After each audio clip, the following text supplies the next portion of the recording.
I stand at the kitchen counter, crimping the edges of my homemade cherry pie, with fingers that know the motion by heart. Through the window, Ohio summer light falls across the granite countertop, warming my hands as I work.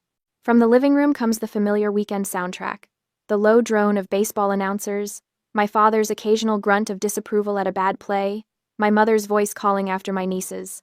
"Careful with that vase," Mom shouts, her footsteps quick across the hardwood. "Ashley, can you please watch the girls?"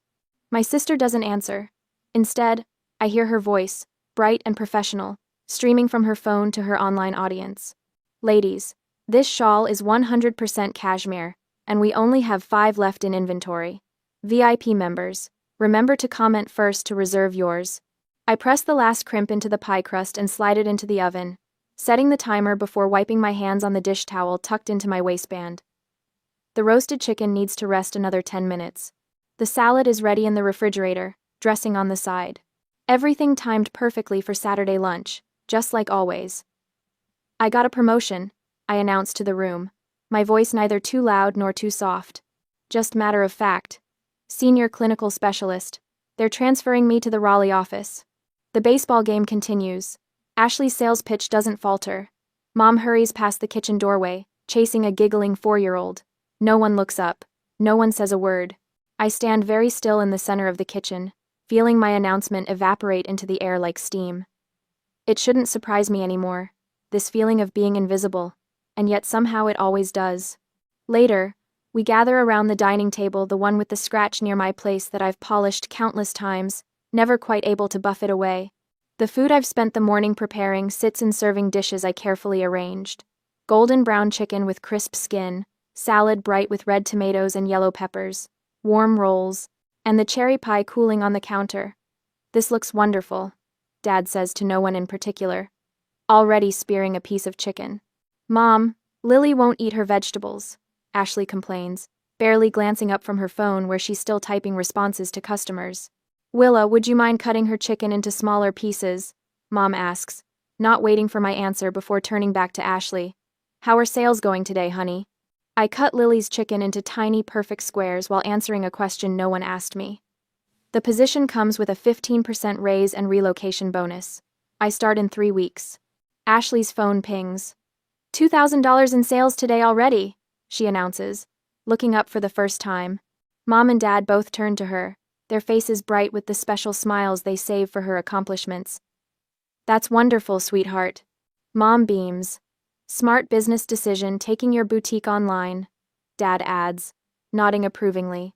The warmth of the chicken seeps into my fingers as I arrange it carefully on my niece's plate, but my chest feels hollow, cool. I've learned to identify this feeling, not quite anger, not quite sadness. Something in between, like disappointment that's grown so familiar it no longer surprises. Mom turns to me but only to say, "There's a spill on the floor by the sink. Would you mind?" I clean the spill, serve the pie, wash the dishes. When Ashley's youngest drops his fork, I'm there with a new one before he can cry. When Dad wants more coffee, I refill his cup without being asked. This is the rhythm we've established over years. They need, I provide. They ask, I answer. They overlook, I accept. The pattern runs deeper than today's lunch.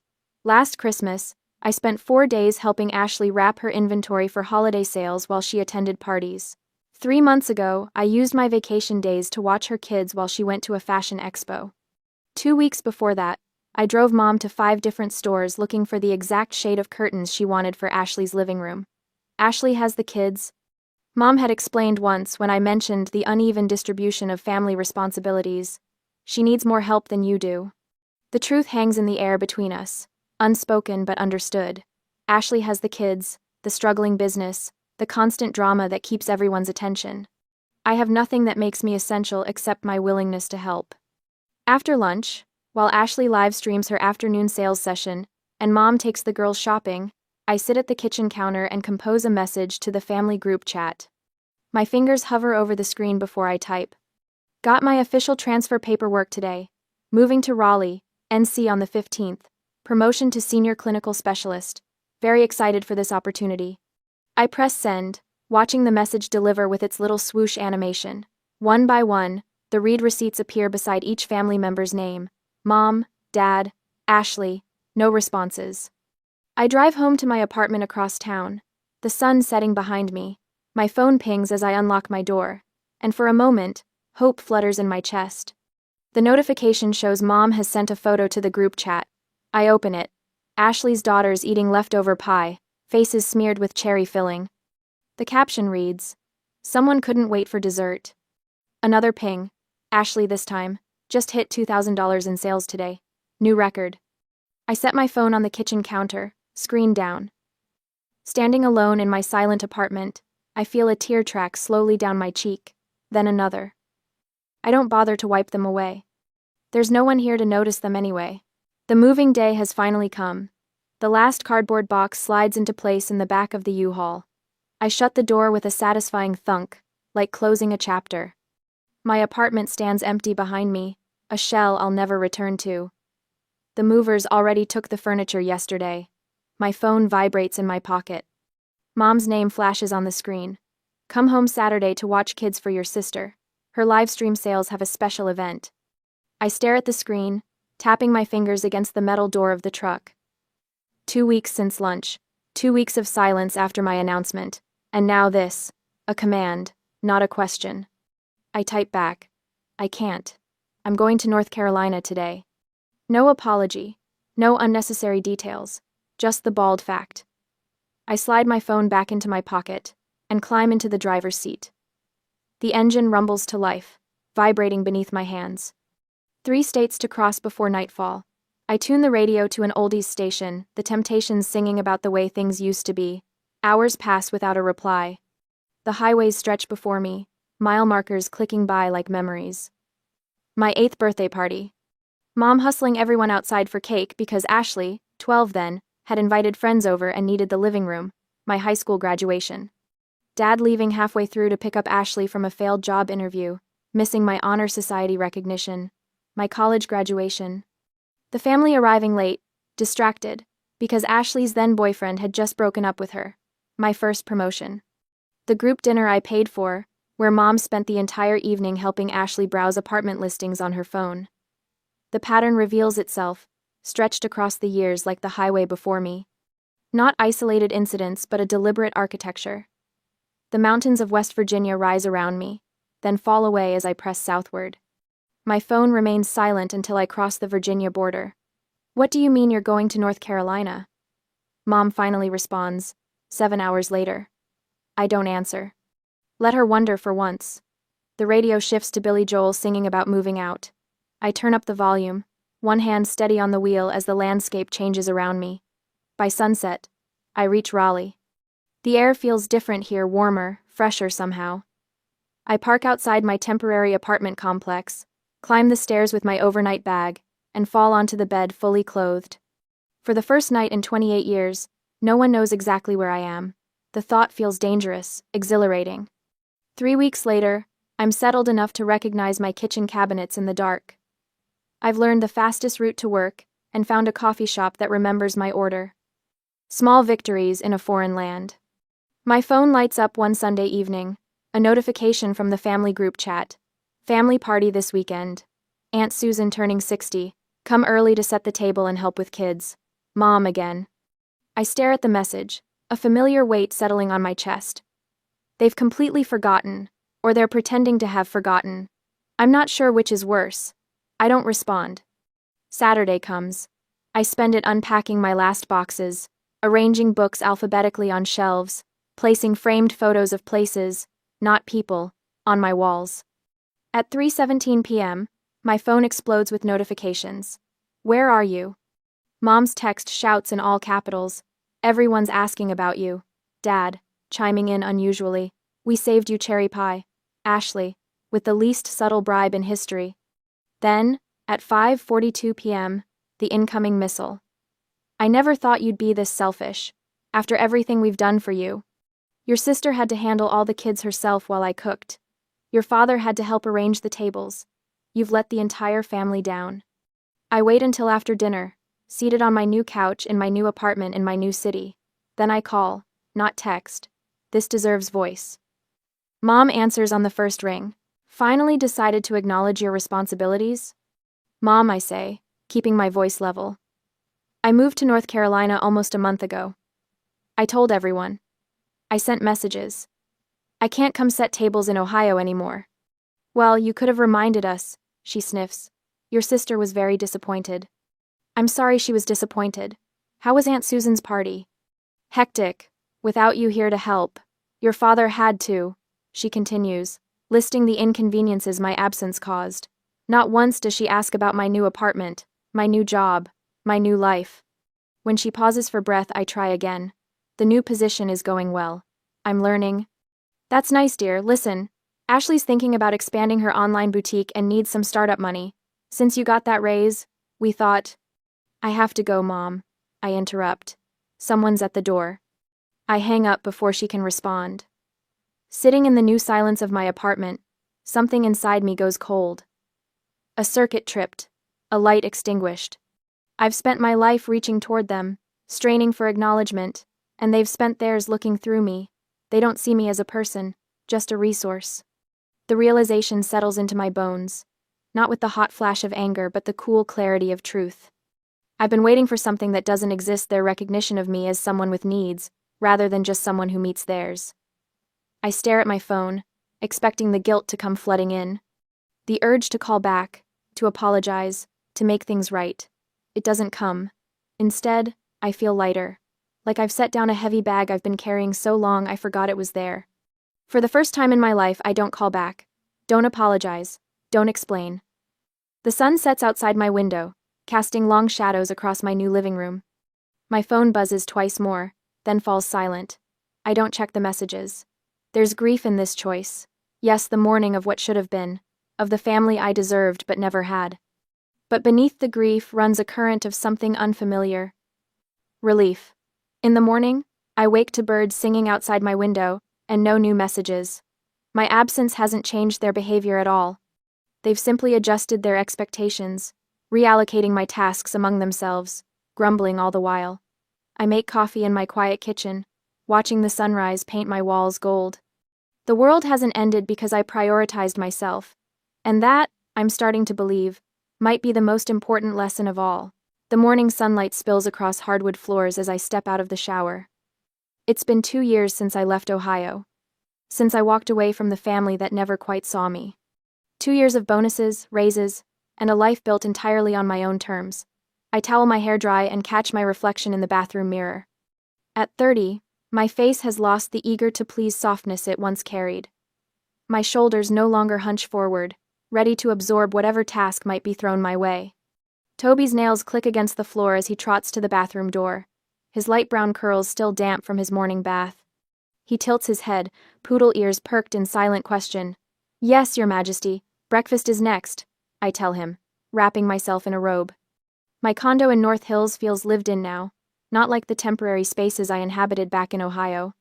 The second bedroom serves as my home office, where certificates of achievement line the walls, visible reminders of a career that flourishes when not overshadowed by family drama.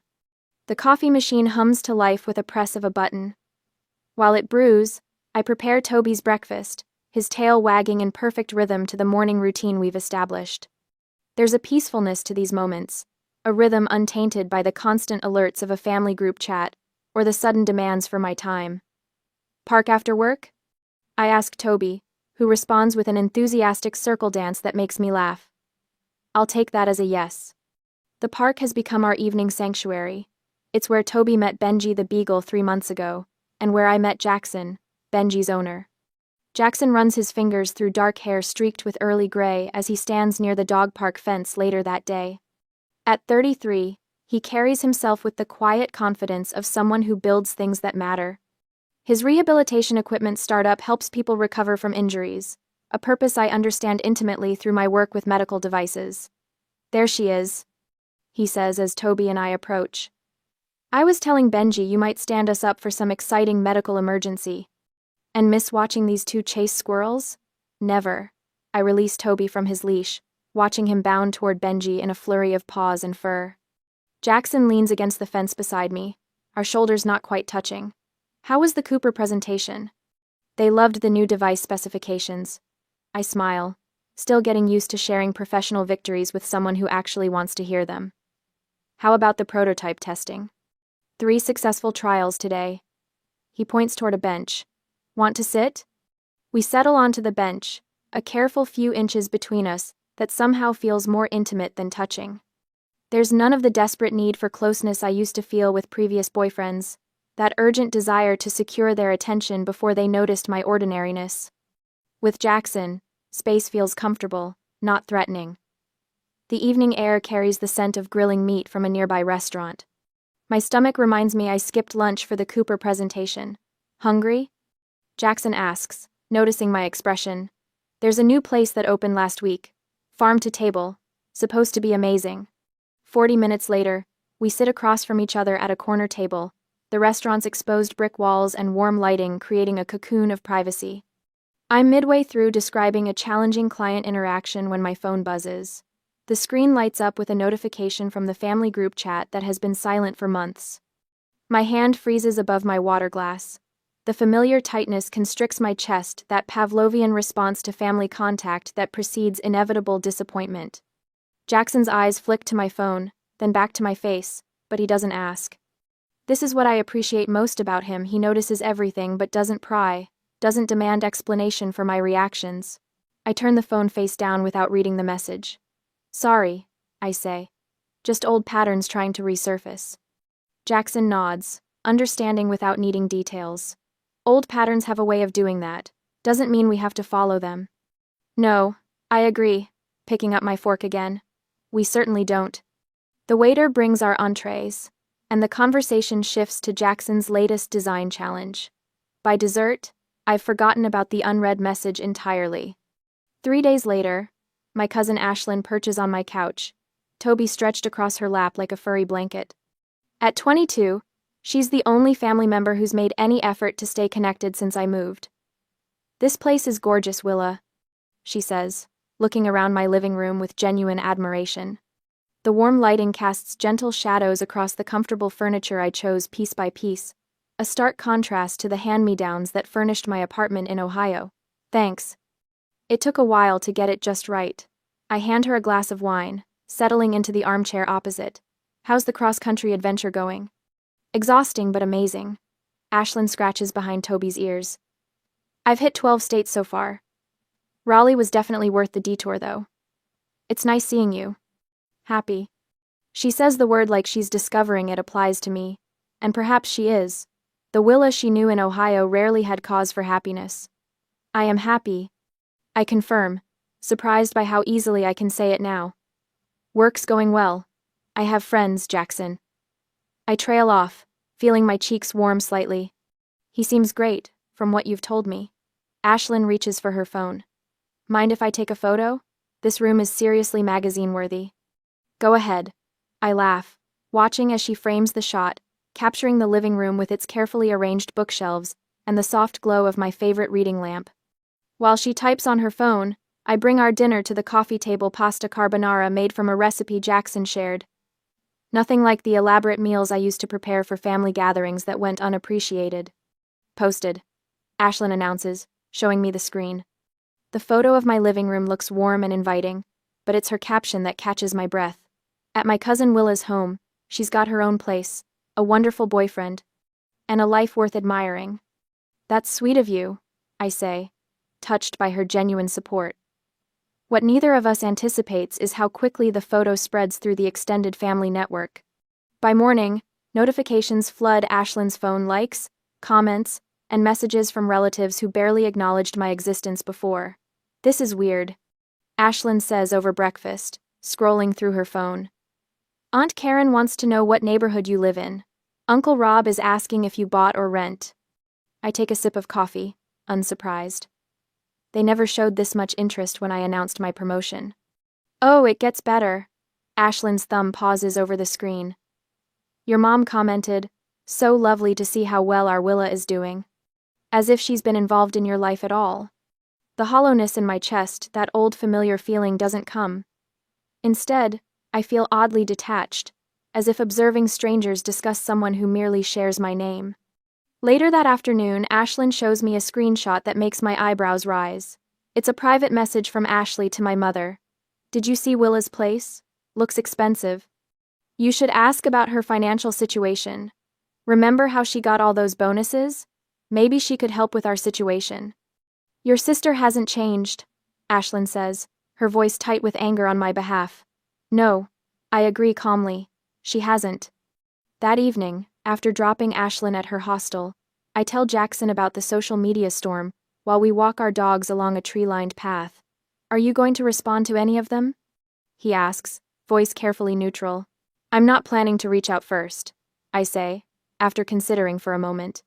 But if they contact me directly, I'll need to decide how to respond. Jackson nods, reaching for my hand. Your boundaries are valid, Willa. Stand by them. I plan to, I say, squeezing his fingers. They can only take what I choose to give now.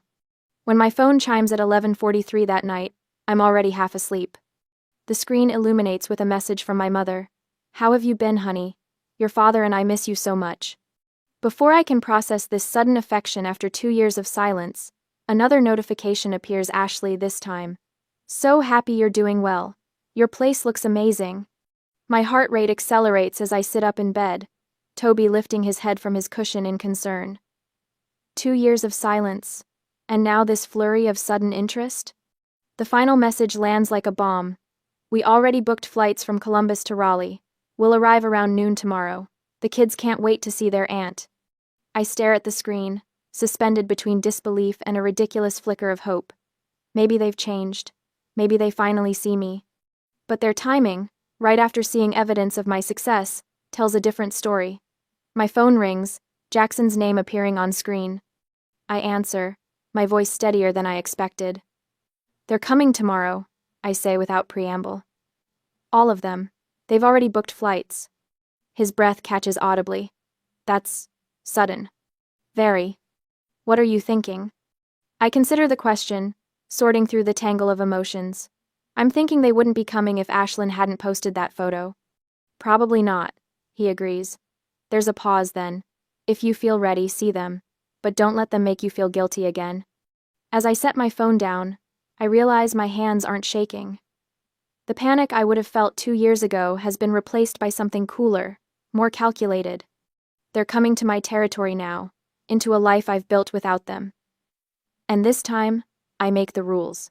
I arrange the last throw pillow on my sofa, smoothing the fabric with a deliberate touch. The room is perfect, every surface gleaming, every object precisely positioned. This is my space, my home, my rules. The doorbell rings at 12:15. I count to 10 before answering, a small act of control that steadies my racing heart. Willa!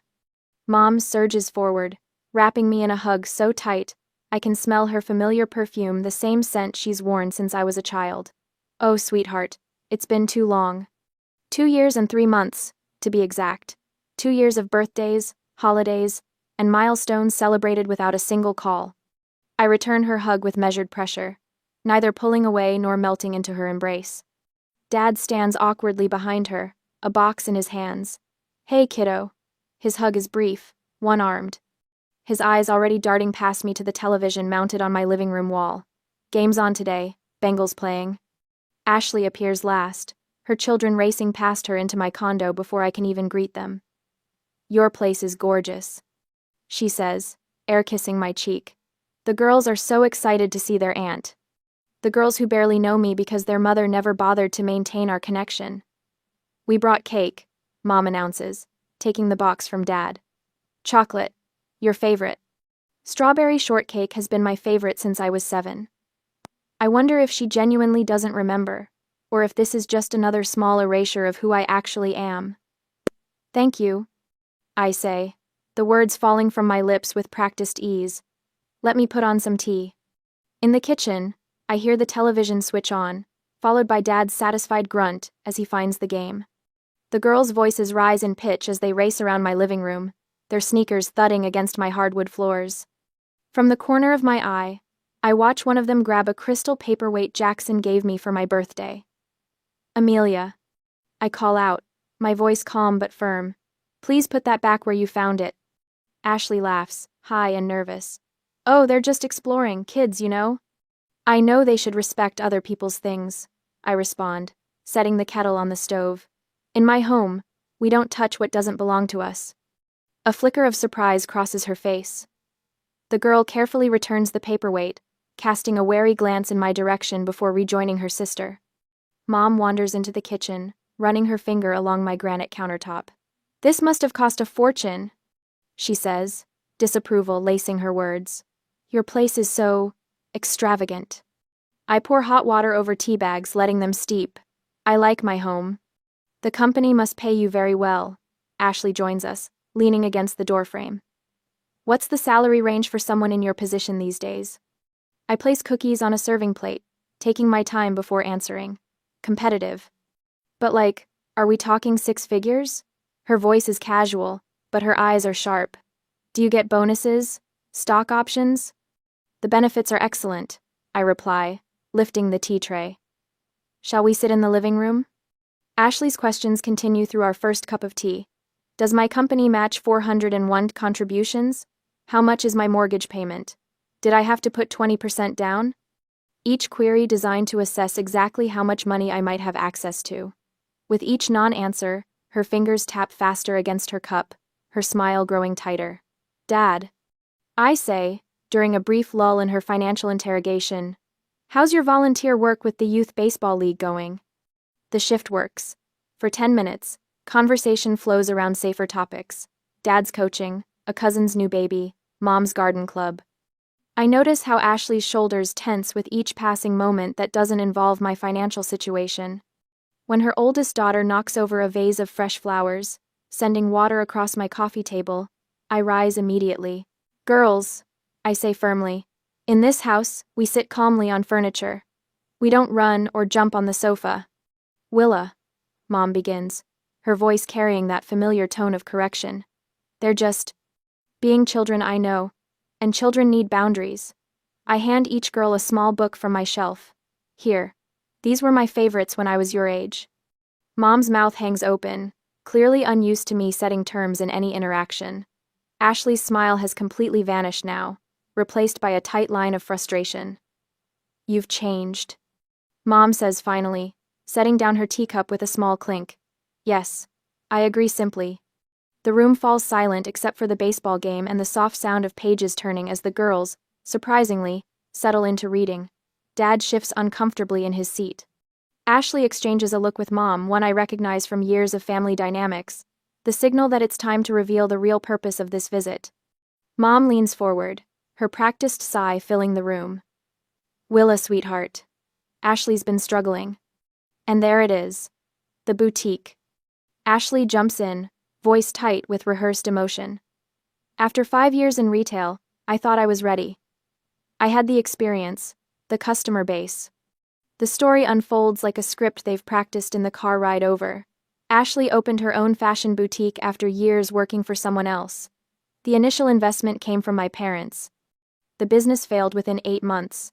The personal guarantee she signed on the commercial lease left her owing $39,000 in debt. My parents' retirement savings are already strained from helping with the startup costs. They all lean forward now, a united front. Mom's eyes are wide with concern, Dad's expression solemn, Ashley's lower lip trembling perfectly on cue. "You're doing so well," Mom says, her voice dropping to that special tone she uses when she wants something. "You could sell your condo and help your sister." Dad clears his throat. "You have a boyfriend with money. You don't need 2 homes." They've been here less than an hour and already know about Jackson. Someone has done their research. "Think about the girls," Ashley adds, glancing toward her children. "Help your sister, and the children will have their mother back. I'm barely sleeping with all this stress." The hollow feeling spreads through my chest, a familiar sensation but one I now recognize for what it is. Not heartbreak, but clarity. I watch them with new eyes, seeing the performance for exactly what it is. Their sudden appearance in my life after years of silence, the effusive greetings, the probing questions about my finances, all of it calculated, all of it designed for this moment. A memory surfaces, standing in my parents' kitchen announcing my promotion, the words evaporating into nothing. Another. Texting about my move and receiving photos of Ashley's children eating pie in return. Years of being overlooked until I became useful again. Ashley misinterprets my silence as hesitation. "It's not like we're asking for a handout," she says, voice rising slightly. "I'll pay you back eventually. This is what family does. Mom adds, reaching for my hand. We help each other through hard times. Dad shifts in his seat again, eyes darting between the television and my face. Your mother and I won't be around forever, you know. I take a slow breath, feeling the weight of their expectations pressing against me like a physical force. But for the first time in my life, I don't bend beneath it. Something has changed in these 2 years away. Something fundamental. I'll think about it, I say finally, my voice steady. The first cracks appear in their united front. Ashley's cheeks flush with defensive anger. Mom's smile falters, unused to anything but immediate capitulation from me. Dad's attention returns fully to the game, a sure sign he senses conflict approaching. What's there to think about? Ashley demands. We're family. Yes, I think as I look at these 3 people who share my blood but have never truly seen me, we're family. But I'm finally beginning to understand what that word really means, and more importantly, what it doesn't. Willa sat perfectly still, her calm exterior a shield over the storm inside. 2 years of distance had given her perspective, but now, facing them again, she recognized the familiar weight of their expectations settling onto her shoulders. They waited for her answer with the certainty of people who had never contemplated rejection. I've helped before, Willa said finally, her voice even and steady. I've tried for years to be heard, to be loved. All I ever got in return was silence and expectation. She looked directly at her mother, then her father, finally resting her gaze on Ashley. I'm done. Ashley's cheeks flushed pink. But, we're family. You can't just… That word family, Willa interrupted, the first time she could remember cutting off her sister, should mean care and respect. Not debt collection. The words fell from her lips with a certainty she'd never felt before. If being family only means I keep paying for everyone's mistakes, then no, I'm not part of that version of family anymore. Her father shifted uncomfortably, mouth opening then closing, words forming and dying before they reached his lips. The silence stretched between them. Her mother's eyes filled with tears, carefully measured to fall at precisely the right moment. After all we've done for you. You're choosing money over your own family, Ashley accused, voice rising. Remember when I helped you move into your first apartment? Remember all the birthdays, the Christmases? Mom and Dad won't be around forever, Willa, her mother added, voice thick with emotion. Is this how you want things to be? Willa watched them deploy each weapon from their arsenal of guilt, recognizing the pattern like a familiar dance. They were performers who had practiced this routine for decades, and for the first time, she saw the choreography clearly. We wouldn't ask if we weren't desperate. Her father finally managed, a rare contribution that signaled they had reached their final play. Willa took a slow breath.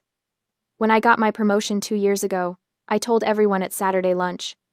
No one looked up from what they were doing. I sent a message to our group chat about moving to Raleigh. Everyone read it. No one responded. She kept her voice level, recounting facts rather than emotions. Last year on my birthday, my phone didn't ring once. When I called Mom that evening, she said she'd been busy helping Ashley with the boutique opening. Her family sat in uncomfortable silence as she laid out the evidence. 3 Christmases ago, I spent 4 days helping Ashley wrap inventory. 2 summers ago, I used my vacation days to watch the kids while she went to that fashion expo in Cincinnati. For years, I've been your babysitter, your extra wallet, your convenient helper. Willa kept her gaze steady. And now, after 2 years without a single meaningful call or message, you're here because you need money. Ashley opened her mouth to object, but Willa continued. The last time we spoke, Mom, you hung up on me when I tried to tell you about my new job. That was the moment I realized what I was to this family. She stood up slowly, walking to the front door. I think that's enough for today. The sudden finality of her words sent a visible shock through her family. They gathered their belongings awkwardly, no one quite meeting her eyes. Her mother clutched her purse to her chest like armor. Her father moved with the stiffness of someone navigating unfamiliar territory. Ashley herded her children toward the door, their earlier exuberance subdued by the tension in the room. As they filed past her, Ashley paused at the threshold. I didn't think you'd become so cold, she said, the words meant to wound. Willa met her sister's gaze directly. I didn't become cold. I became clear. She closed the door behind them with a soft click that echoed through her apartment. Standing motionless in her entryway, Willa breathed slowly, feeling something release in her chest, a weight she'd carried for so long she'd forgotten it was there. No dramatic tears came. No urge to scream or throw things, just quiet certainty that she had, finally, done what was necessary for herself. Her phone buzzed in her pocket, the first of what would likely be a barrage of texts. Without looking, she silenced the notifications. For the first time in her life, she felt no compulsion to explain or justify herself. No need to answer immediately. The freedom of non-response settled over her like a comfortable blanket. Later that evening, she checked her email to find her family had already flown back to Ohio, cutting their planned weekend visit short. Her inbox filled with increasingly desperate messages over the next few days. Her mother's pleading, her father's awkward attempts at reconciliation, Ashley's alternating between apologies and accusations. The week after, cousins and aunts she barely spoke to reached out with casual, just checking in messages, their sudden interest transparent. To each, she responded with polite but brief replies, declining invitations to discuss the situation. 2 weeks after their visit, a final email arrived from Ashley, detailing in clinical terms the financial consequences their family would face without Willa's help. The boutique would close. Their parents might need to sell their home. The children would suffer. Willa read it once, then filed it away without response. The message was evidence that nothing had truly changed, still seeing her as a resource rather than a person. She closed her laptop and went to take Toby for his evening walk, leaving her phone behind on the kitchen counter. Outside, the North Carolina evening wrapped around her like an embrace, the air scented with magnolias and possibility. For the first time in years, she walked without the weight of obligation pressing down on her shoulders. A month later, I am back to my routine. Today, Jackson arrives at 7. The warm glow of sunset, casting long shadows across my condo. He doesn't ring the bell or text, just 2 gentle knocks that Toby recognizes immediately. My poodle's ears perk up as he trots to the door, tail swishing with anticipation. "Ready?" Jackson asks, his eyes scanning my face carefully. He doesn't press for details, doesn't ask how I'm feeling after the confrontation. The absence of interrogation settles around us like a comfortable blanket. "More than you know," I say, grabbing Toby's leash from the hook by the door. At Jackson's house, the kitchen smells of baked salmon and herbs, his grandmother's recipe, he told me once. I watch him move confidently between counter and stove, his hands steady as he arranges food on simple white plates. Benji and Toby curl up on the kitchen rug, their bodies forming a perfect yin and yang of fur and contentment. We eat mostly in silence. Not the strained quiet I grew up with, the heaviness of words unsaid, the constant vigilance for wrong moves, but something entirely different. Peace. The gentle clink of silverware against plates. The occasional appreciative hum. The soft patting of paws as the dogs shift positions. After dinner, standing at the sink as I rinse our plates, I find myself describing the scene with my family. My voice sounds distant, clinical, like I'm recounting a movie I watched rather than my own life. Jackson takes the plate, wiping it carefully before placing it in the cabinet. "You did what was right for you," he says simply. 2 years ago, I would have launched into explanations justifying my decision, offering evidence of past slights, building a case for my own defense. Tonight, I just nod. The freedom of not having to perform my reasoning feels weightless, buoyant. Later, as we sit on his back porch watching the dogs explore the yard, a realization settles over me like the evening air, cool and clarifying. My worth was never about my usefulness. The constant service, the desperate attempts to be indispensable, all of it based on the flawed belief that being needed was the same as being loved. I think about my morning walks with Toby, how they've transformed from hurried necessities into peaceful rituals. My promotion last month to regional director, accepted without a whisper of guilt. The dinner club I joined, where we talk about books and politics and silly TV shows, where no one keeps a tally of who hosted last. "You know what's strange?" I say, my voice soft in the gathering darkness. For years I thought family meant blood relations, people you're stuck with. Now I realize it's about choice. The holiday photo card on my refrigerator flashes in my mind, me with Jackson and our friends at the lake last summer. All genuine smiles and unforced joy. No stiff poses or color-coordinated outfits like the Clark family portraits of my childhood, just real people who choose each other's company. Months later, my phone rings while I'm watching the sunset from my balcony. My mother's name appears on the screen, the first call since the confrontation. Willa, she begins, her voice tentative. I owe you an apology. We all do. I feel my breath catch, then release. No racing heart, no desperate hope, just calm acknowledgement. I appreciate that, I say evenly. I need time. Of course, she says quickly. Whatever you need. When you're ready, if you're ever ready, we'd like to try again. On your terms. I don't rush to answer. There's no urgency anymore, no compulsion to fix or smooth over. I tell her, I'll think about it, and we hang up. The next evening, Jackson and I sit on his patio watching our dogs chase each other through the yard. The setting sun paints everything in soft gold light. A quiet smile forms on my lips as I observe the peaceful scene we've created together. What? Jackson asks, noticing my expression. For the first time in my life, I say. I'm not holding my breath. The words hang in the evening air, simple and true. Tonight was calm, and for Willa that was enough.